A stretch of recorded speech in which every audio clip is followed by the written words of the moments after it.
FM.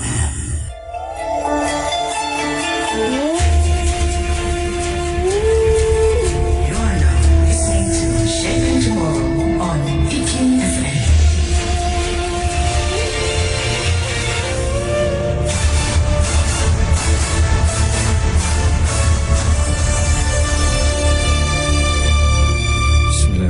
Assalamualaikum warahmatullahi wabarakatuh. Welcome to Shaping Tomorrow. You're with me, Shafiq Burhanuddin, Senior Research Officer at IKIM. And Alhamdulillah, with us is a distinguished guest, is Datuk Dr. Syed Tawfik Al-Attas. Welcome back, Datuk. Thank you very much. Assalamualaikum. So, just to acknowledge Alhamdulillah, we have a small group of audience with us who have been following the ideas, basically the student of the ideas that Dr. Syed represents, and perhaps they would like to benefit more from the discussion. Datuk, perhaps to begin with, we'd like to begin at the macro level, macro scale, to better comprehend what is it that the magnitude of the challenge that we're facing, the Muslims. You seem to be well informed about international affairs, about the threats to international peace and security. What would you consider the narrative? I mean, I suppose the narrative that we often hear in the international media is that the biggest challenge is the terrorists, or now the more recent trend is the fourth industrial revolution. How would you look at this macro challenge that is being posed by the world leaders? Thanks, Rafiq. I mean, this question actually is a very, very difficult question to specify one particular thing that would represent the threat to the Muslims. But I mean, it's not just terrorism. I mean, terrorism is a side effect of another cause. And I think a lot of this has to do with what has happened in history to the Muslims, in recent history, modern history. I'm saying in the last 150, 200 years. Right. But I mean, there are many threats facing the Muslims. Chiefly amongst them is arrogance. And this arrogance is described also by gross ignorance, jealousy, envy, plagiarism. There are many other things. I mean, it's not just one thing that causes the Muslims to be where we are today. I mean, terrorism, of course, again, you know, when we hear this word terrorism, I mean, whether we like it or not, the media, particularly the Western media, has portrayed this word to refer to the Muslims.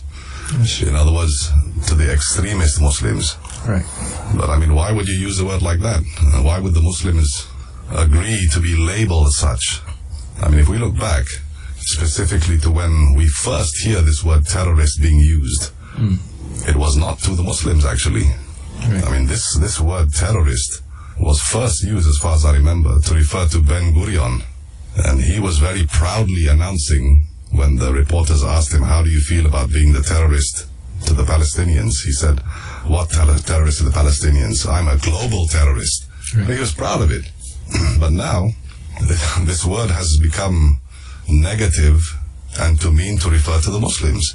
I mean, no doubt we have extremists in all religions, not just as far as the Muslim community is concerned. In all religions there is extremism. And we also have to identify what we mean by extremist or extremism when we say this word. I mean, we're not talking about, I mean, it's very simple for us to point to someone and say, oh, that fellow must be an extremist, just based on the way he looks or the way he's dressed, right, or the way his facial hairs are left unkempt. Now, that one we can say that's an extremist. But what about the other kind, the one that is more subtle? I mean, that's why we have to say there is two sides to this extremist problem. On the one, you have the excess, the extremism of excess. And this one is typified usually by those who go beyond what truth is. And then there is the other one, that's the extremism of defect, where the problem here is that you don't actually approach the limit of truth, and therefore you do much less than what is required of truth. These are both extremes.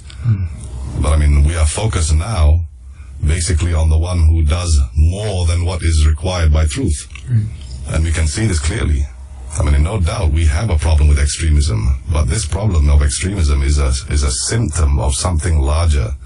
And this symptom is gross ignorance, corruption of knowledge, and all of this is punctuated by our arrogance because we refuse to see this as a problem.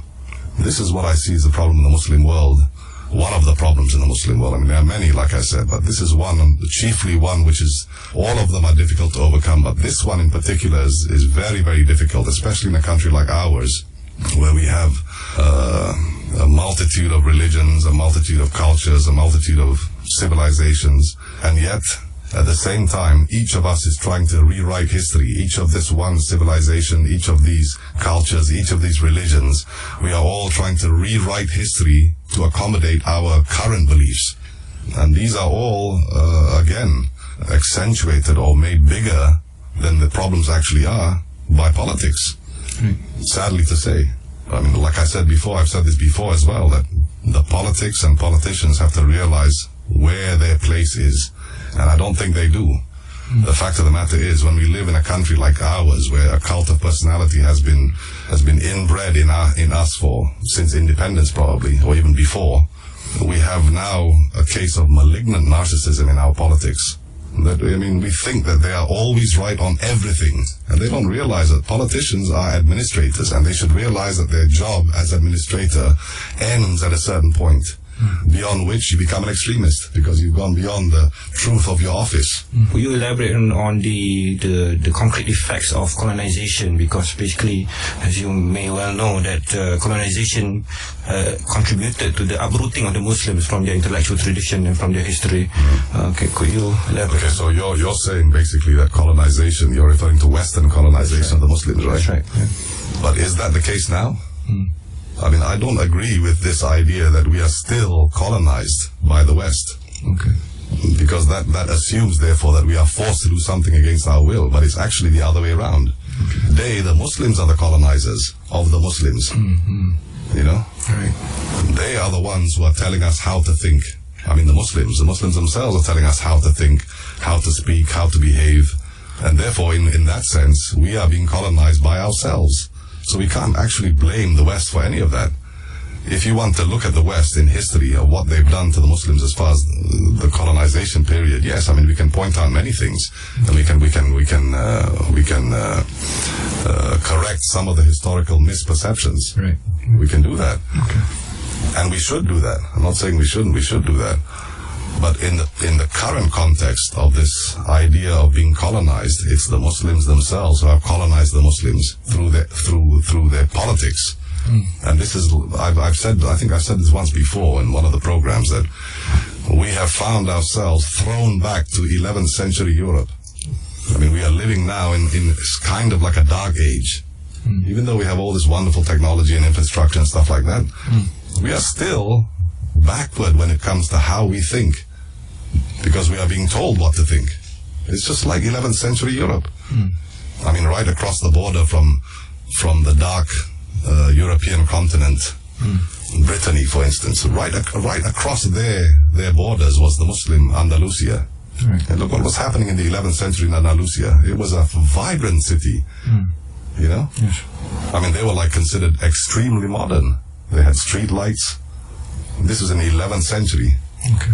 They had, what do you call it, a vibrant intellectual community there. Ibn Rushd was there, among some of the others. Yes. They were discussing many, many things related to their fields, and they were teaching people. Right.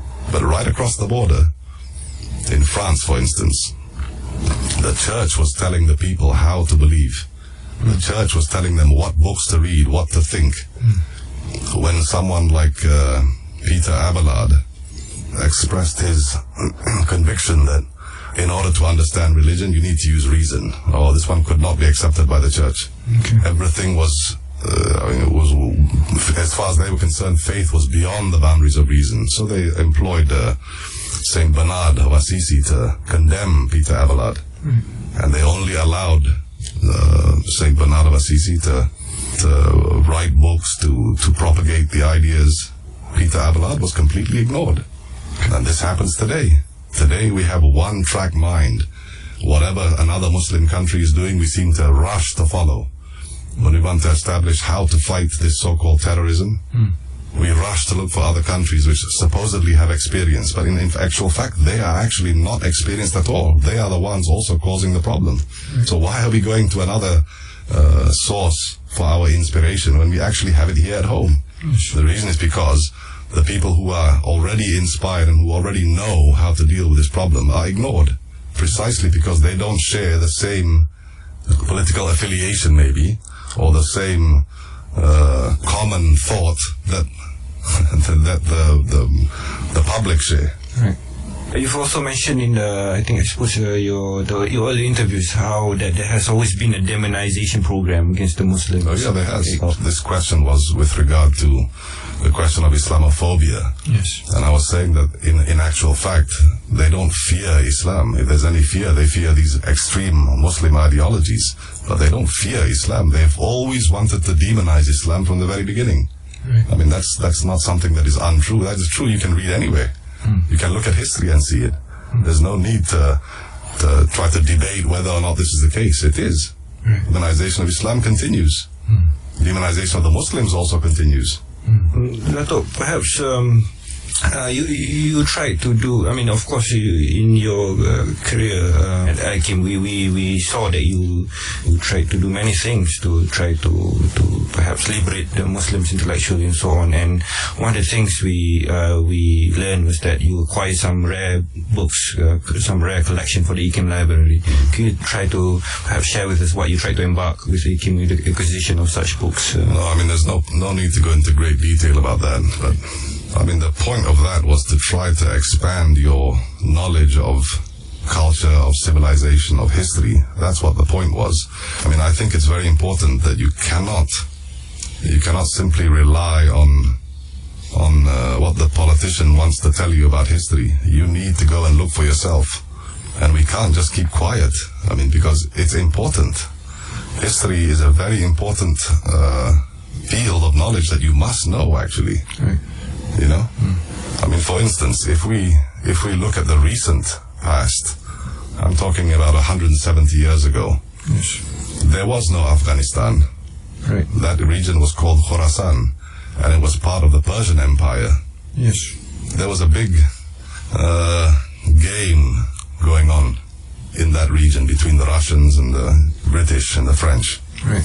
They all wanted to control the mineral wealth and the passage to India through that Khorasan, which they later named Afghanistan. And they brought their patsy, a man by the name of Shah Shuja, who had been kicked out of Khorasan. They wanted to make him king of that region.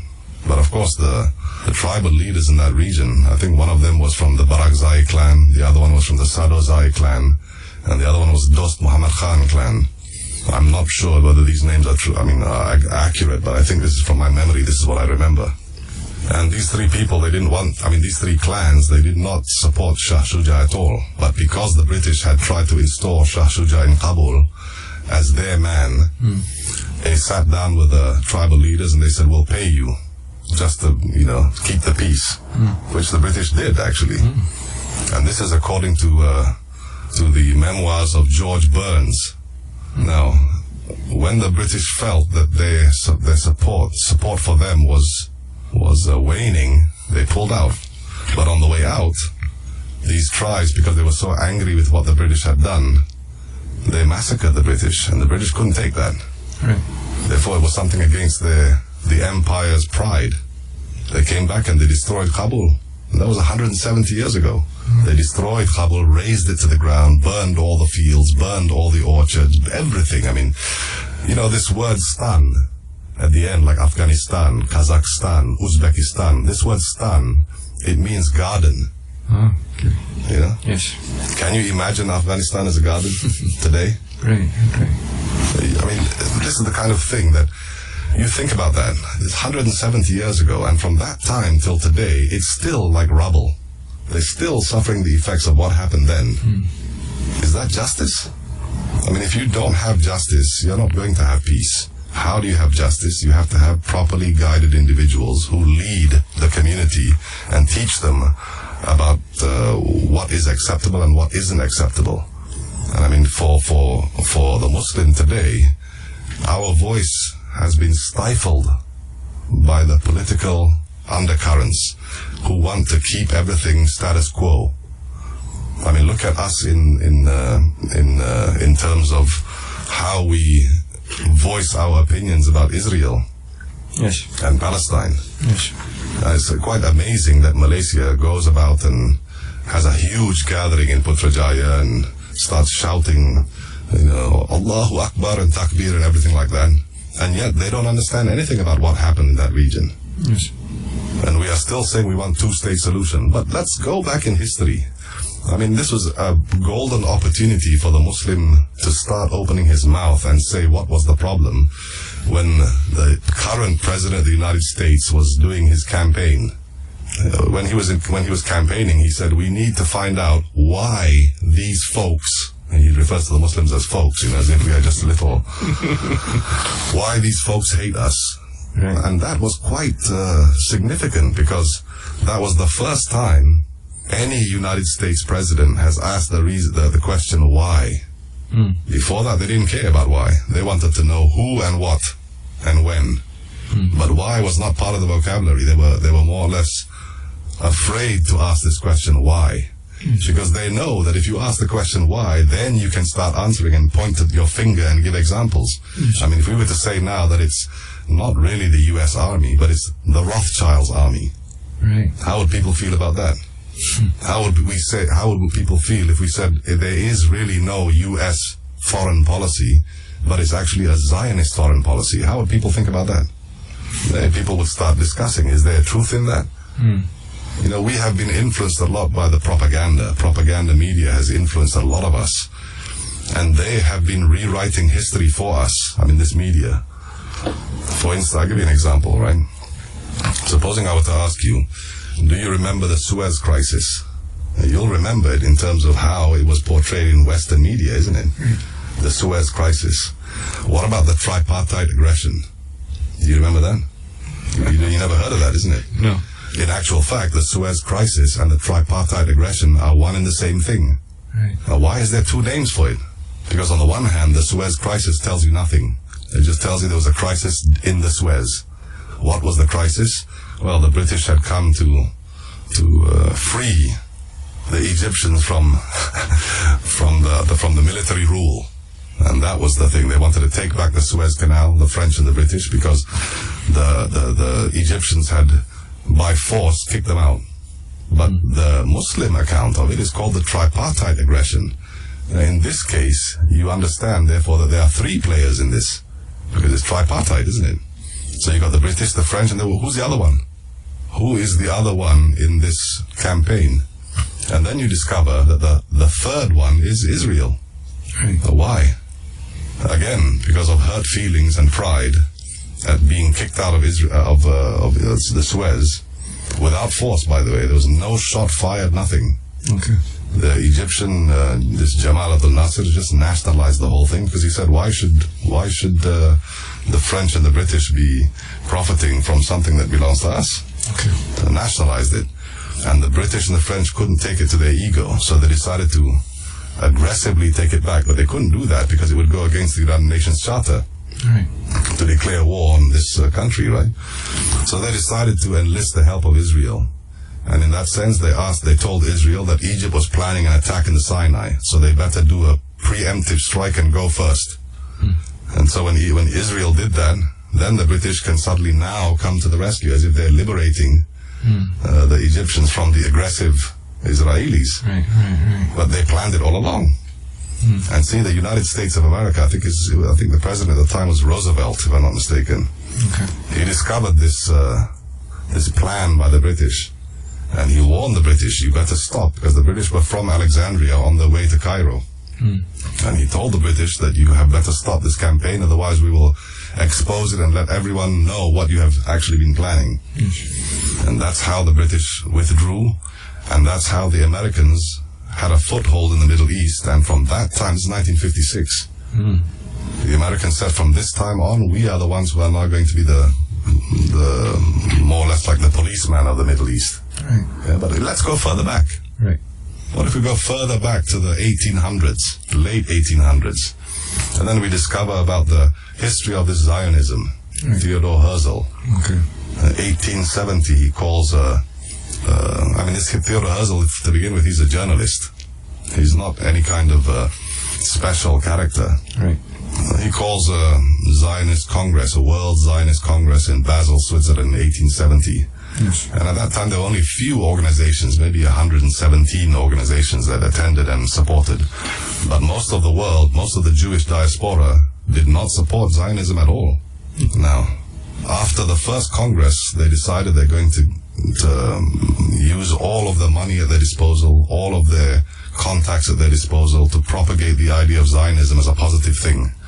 And 1 year later, at the next Congress, there were 900 organizations which supported them. Yes. How did they do this? Because they used wealth. They had a lot of money. They had a lot of media. They had a lot of newspapers, a lot of movie houses. They made films about how great this, the idea of the Jewish people's return to their promised land. Right.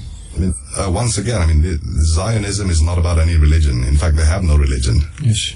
And yet they use religion, specifically Judaism, to forward their aims. And therefore they are, I mean, let's not forget, I mean, when we talk about the Zionists here, we are talking about a particular segment of the society. We're not talking about the Jews, because I don't think the Jews should be blamed for what the Zionists do. Right. I mean, the Jewish people themselves some of them are not in support of Zionists. Like, they realize now, after hundreds of years, what they can do. Right. But in the beginning, this is 1870, when they started thinking about the idea of, having like a Jewish state. I mean, let's put into context again. The Jews have never had a capital ever in their history. Okay.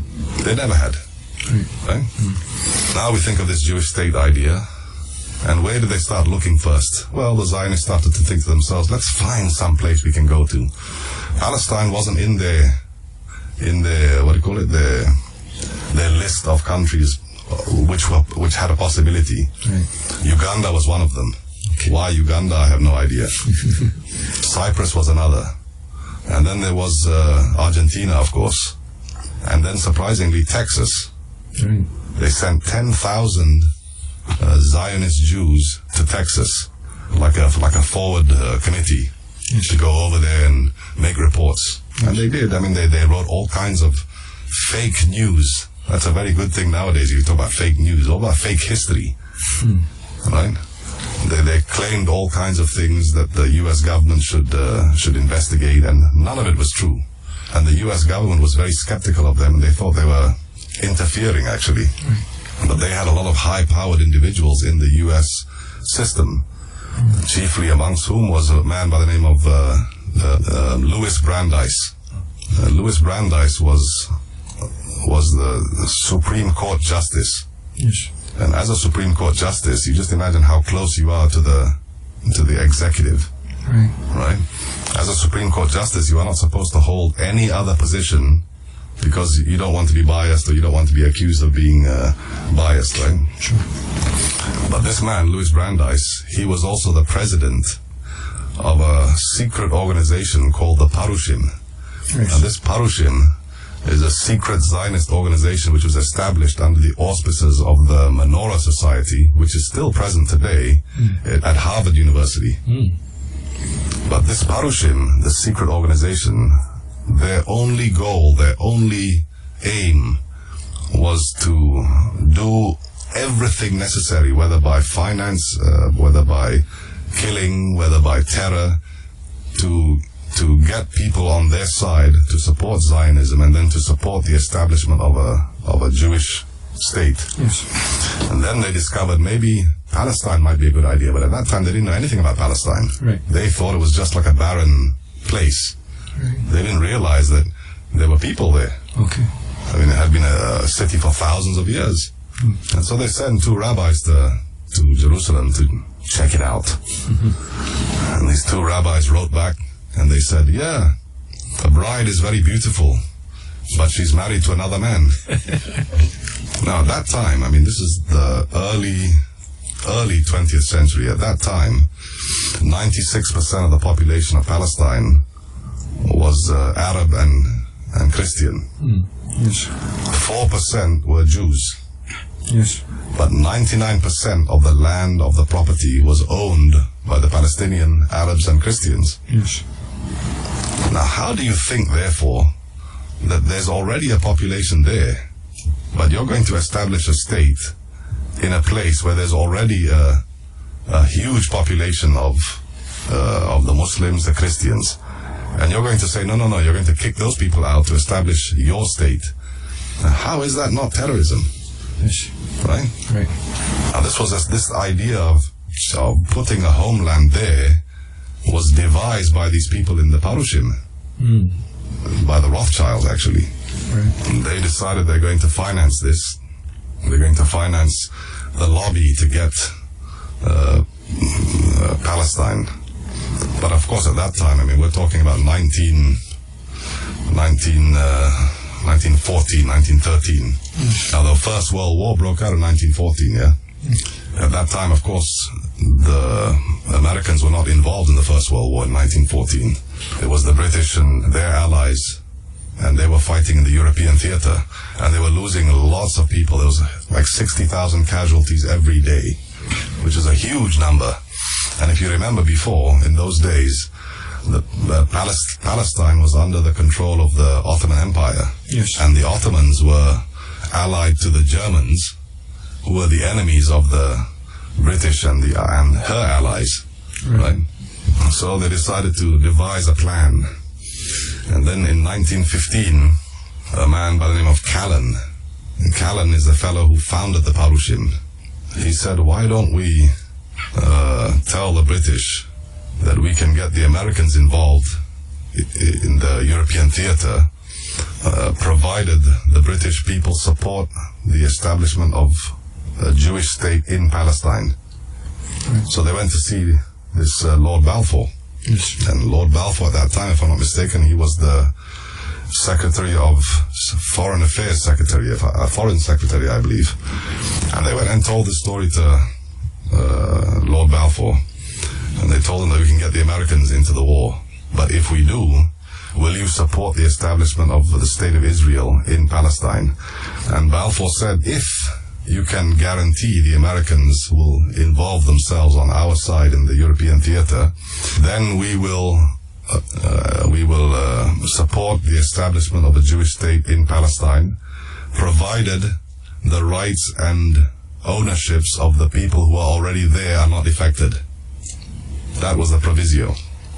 And then later on this became known as the Balfour Declaration. But I mean, it was just a gentleman's agreement between the Zionists and Lord Balfour. And of course, because, as I said just now, this man by the name of Louis Brandeis, because he was a Supreme Court Justice and because he had the ear of the President, who was, I think it was Woodrow Wilson, if I'm not mistaken, at the time.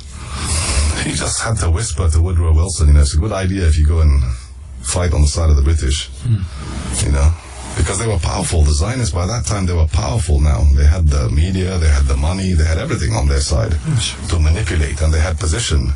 I mean, don't forget, the Supreme Court Justice is a very, very important position in the United States government. So he went and whispered to Woodrow Wilson, who, by the way, this man, this president, he won the campaign, his campaign to become president on the back of a promise to keep America out of the war. It's ironic, isn't it?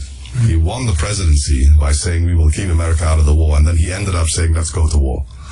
And that's how America became involved in the First World War on the side of the British. But right before the Americans decided to join, the British were feeling very weary, but so were the Ottomans. The Ottomans were very weary of this war, and the Ottomans were actually thinking to themselves, maybe they should make peace with the British. And there was more or less like an embassy, United States, not really an embassy, but it was like a mission or something like that in a place called Izmir. Yes. And the ambassador to that mission was a Zionist supporter. When he heard that the Turks were thinking of switching alliances to the British, he rushed to the British and told the British, don't trust the Turks. They're saying this, but they don't really mean it. Because the danger was, if the Turks became allied to the British, yes, then if the war ended and the Turks were allied to the British, why would Palestine go to the British? It would still be with the Ottomans, wouldn't it? Yes. Or with the Turks. But of course, that didn't happen because the Zionists decided they were going to convince the British that the Turks were not serious. And so that plan was scuttled. Right. So America came into the war, and you know the rest of it. The Balfour Declaration and so on and so forth. But that didn't take effect till 1948. right? Now, why 1948? Because the British had become suspicious of what they were going to do. You know, this establishment of Israel. Were they really going to establish a state without destroying the population that was already there, without molesting their rights and their properties? You're right. Maybe they didn't think that. So they decided to, what the Malays will say, goyang kaki for the next few decades. You know? But then when 1948 came, they decided to surrender governance of Palestine to the United Nations. The United Nations General Assembly, they surrendered the governance of Palestine to the United Nations General Assembly. And at that point, the Zionist campaign, they quickly petitioned the General Assembly to declare that their support for the establishment of Israel in Palestine. And the United Nations General Assembly did that, again with a lobby from the Zionist campaign. But that resolution that resulted, I don't know if it was 118 or 113 or something like that, the resolution. Yes. That resolution was illegal because the United Nations General Assembly cannot decide on that kind of a resolution. It was up to the United Nations Security Council, not the General Assembly. And that's what the Palestinians have been saying from day one, that resolution itself is illegal. Right. But nobody listens to them. On the contrary, they are listening to the ones who are the real terrorists. I mean, don't think that how did they suddenly populate Israel now with, 60% of the population is Jews and the rest are the Muslims and the Christians? That's right. How did they populate from 4% to 60%? It's because they invited, in inverted commas, invited the diaspora from around the world to come to Israel. But they didn't just invite them, they forced them in some cases. And if they refused to go, they killed them. And who is they? The Zionist organization established an armed wing, and it was called Irgun. And the man who established this was a Pole. I think his name was Jabotinsky. He established this armed wing, Irgun. It was Irgun that was going around murdering left and right, not just the Muslims, but the Jews as well. They killed their own people. Now these are the real terrorists. The Irgun, the Mossad. But today they are legitimate organizations. Today they are seen as respectable entities. Today they are seen as something that the entire political establishment acknowledges as legal, as legitimate. How is it possible, It's because they twist history. They don't tell you the truth about what really happened, Yes. And therefore, that's why I said the foreign policy of the United States is not their own. It's been hijacked by the Zionists. They're just being made use of for their so-called foreign policy, because it's all geared towards supporting a terror state, towards supporting a terrorist government. Every single one of the leaders from Ben Gurion down perhaps to, Yitzhak Rabin, they were all part of the Stern Gang, which was a terrorist group. Right. I mean, these are historical facts. We can't say this didn't happen or this never existed or it's just made up. It's not. There are documents to prove this. Sure. And here in Malaysia, that's why I was saying it was amazing that we go out there and shout Allahu Akbar and start saying we support Palestine, but we don't understand any of this. Therefore, we don't know what is the history of the Palestinians, what is the history of the Jewish people. I mean, what is their history? We don't know this. We don't study it because we don't learn it. Because we are always saying, oh, no, this is anti-Jew. But we're not really anti-Jew. It's anti-Zionist is what we are. We're not anti-Semites either, because the Arabs are also Semites, isn't it? Yes. So, I mean, this is the thing. If you condemn them and criticize them, they'll start saying you are anti-Semitic. Yes. Yes. Datuk, perhaps you could share with our listeners. I mean, Ottomans were a powerful force for the Muslims, and of course I know that there was the ancestors, the Royal Hashemite Kingdom of Jordan. What was their situation then that made them not powerful enough to be able to resist these challenges from the Zionists and the Western powers at that time? I'm not really in the know when it comes to that kind of history specifically. I mean, what I do know is that the Hijaz region in what is today Saudi Arabia, yes, that was actually under the control of the Sharifs of the descendants of the Prophet Muhammad. Yes. And it was again, I mean, this 1915, 1914 period, or rather late 19th century, early 20th century period, was a period of a lot of upheaval and a lot of what do you call it, plotting. And Emir of the Hijaz at the time was, I think his name was Sharif Muttalib, if I'm not mistaken. And his son was a man by the name of Sharif Ali Haidar. He was supposed to inherit the Sharif of the Hijaz, which also controls Palestine, after his father. But because I think the Ottomans were trying to resist British interference, because I mean at that time also Britain was doing a lot of these covert operations in Egypt and Saudi Arabia.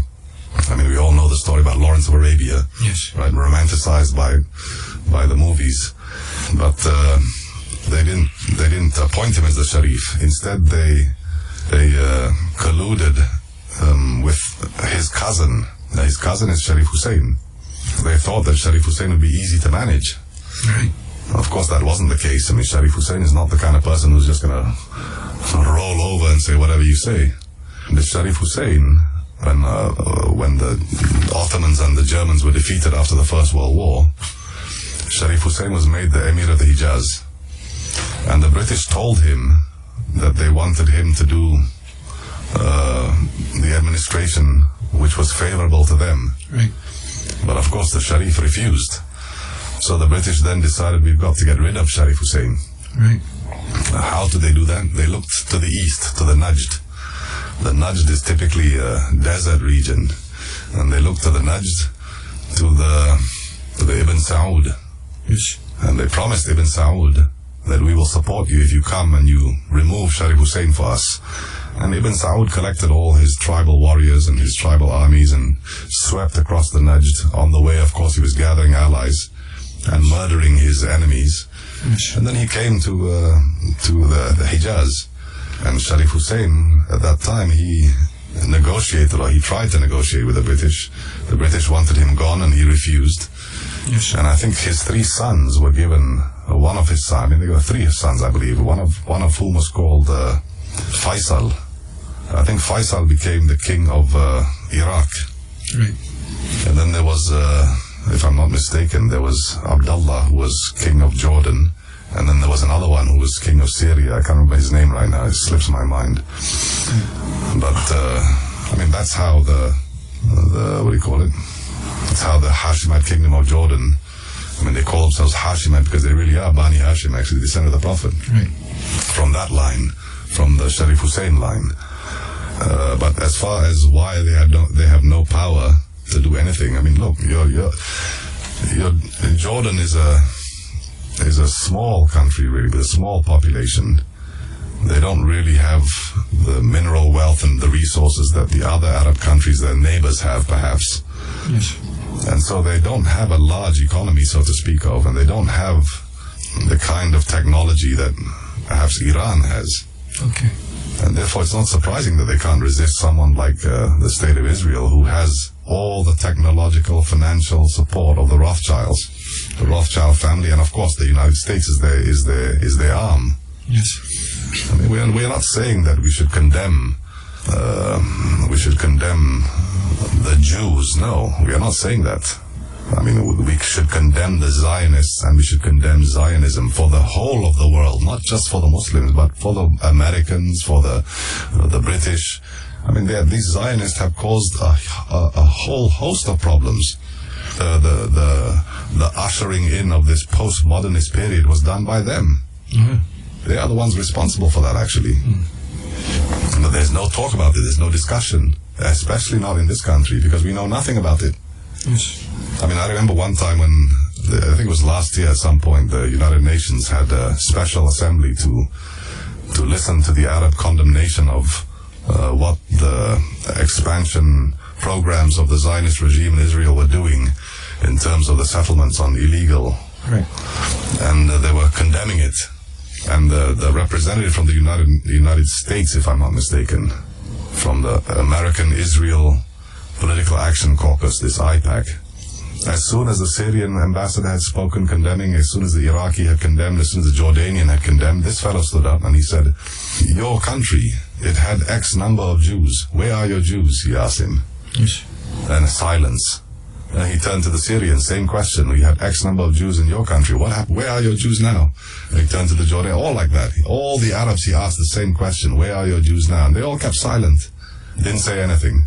Yes. And then it gives the impression, therefore, that the Arabs had persecuted and murdered their own Jewish population, which is untrue. The truth of the matter is that the Zionist regime had forced them to leave Iraq, to leave Syria, to leave the Yemen, to leave Russia, and come to populate the state of Israel, which was just being born. Right. And they were threatening them if they didn't work, if they didn't come voluntarily, they were threatening them. If they refused, they would kill them. Yes. So if in response to where are your Jews, you should know that, isn't it? Yes. You should know where they are. They're in Israel. Yes. But then why don't we ask the question? We had X number of Palestinians who represented 96% of the population in 1948. Where are they now? 3 million of them are in diaspora. They're refugees now. Yes. Isn't it? Okay, Datuk, we have maybe another 5-10 minutes. We do have a question here. I'd like to know more about when you mentioned earlier in the 11th century in Muslim Spain, Andalusia. In contrast to the modern and intellectual Muslim in Indonesia, Europe was in setback conditions in all areas you mentioned. So what motivated them, the West in Europe then, to rise up until today? Well, they learned from the Muslims. You know, I mean, it wasn't a suddenly thing, you know. I mean, the fact that the Renaissance, that's another thing. You know, is the Renaissance really true? Okay. I mean, the word Renaissance, it means to rediscover something that was already there. Yes. Right, to rediscover. But if there was nothing there, how do you rediscover? Isn't it? So, I mean, to call it a Renaissance is really a little bit misleading. But once again, history now has put everywhere in every single historical book, the Renaissance, the Renaissance, the Renaissance. Okay, we understand what that means. Sure. But let's not be deceived into thinking that they already had something that they just rediscovered later on. That's not the case. I mean, this is the 11th century Europe, we're talking 10-something, you know. Yes. There were Europeans, because there were no, like today, we have border control, we have customs, we have passport, everything. They didn't have any of that. They didn't have all this, you know, biometric thumb ID and all this kind of stuff. They didn't have that. It was just a porous border. But I mean, there were scholars in the British, I mean, in the Western world that traveled to the Muslim, to North Africa, to Andalusia, to the Muslim populated countries. And when they traveled there, they started learning things that the Muslims were teaching. Okay. They learned the language, they learned the books, they learned the customs, they learned the traditions, they learned the artisanship, everything they learned. And they brought it back with them and they assimilated it into their own traditions and cultures. It's just like the Arabs. I mean, the Arabs also learn, like for instance in medicine, they learned a lot from the Greeks. Yes. Of course, they also enhanced Greek writings, Greek thought, and they also corrected many of the mistakes that the Greeks made. Yes. So, I mean, the Muslims, they were doing a lot of work at that time, and the reason is because the scholars were actually patronized by proper leadership who didn't say that, no, you're going to go and find some technology to finance your research. Right. They didn't do that. Okay. They financed these like Bait al-Hikmah, they financed the universities, they employed the scholars to their court so that they would become famous. They employed artisans because they knew that if they wanted, I mean, today we call it marketing, isn't it? Yes. Ancient marketing was like that. They would call these artisans to come there and they'd build these great monuments and people would hear of them, they would come. Yes. I mean, I was telling somebody the other day about is it 15th century or 16th century Western Asia, Eastern Asia, like Uzbekistan, Samarkand and Bukhara and all this, you know. This fellow Timur, of course, in a lot of literature, he's portrayed as a tyrannical kind of, what do you call it, leader. But in reality, I mean, look what Timur did, you know. Look what kind of things he built. Look what kind of centers he built. Look at what tradition he left. Look at what culture he left behind. Look at what the important thing is the tradition. He He preserved the tradition of the Muslims. Right. Look what he built. He built fantastic monuments, marketplaces, bazaars, palaces, but he never lived in them. He was a tent dweller. Right. So why would you build these kind of things? It's precisely because you are there between the east and west on the trade route, and you want people to come to your city and marvel at your city, Okay. and think, wow, this must be a great leader staying here, Yes. right? Yes. And you must have all these great artisans living here. It's the best place to come here and learn from you. That's right. And that's why till today, I mean, look at Uzbekistan, for instance. I mean, after the Russians left Uzbekistan, and after the communists rather left Uzbekistan, and after the Russians, after they separated, suddenly these buildings that were left to rot and became, some of them are turned into rubble. Suddenly they are all rebuilt again with the same techniques, with the same designs, with the same artisanship Yes. that Timur did, Right. because they preserved the tradition.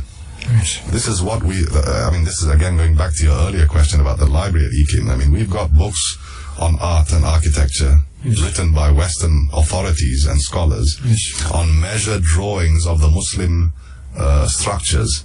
And yet here we are in the rush to become the modern age. We destroy heritage. We destroy everything. And I mean, you're not just destroying a building, you're destroying a tradition.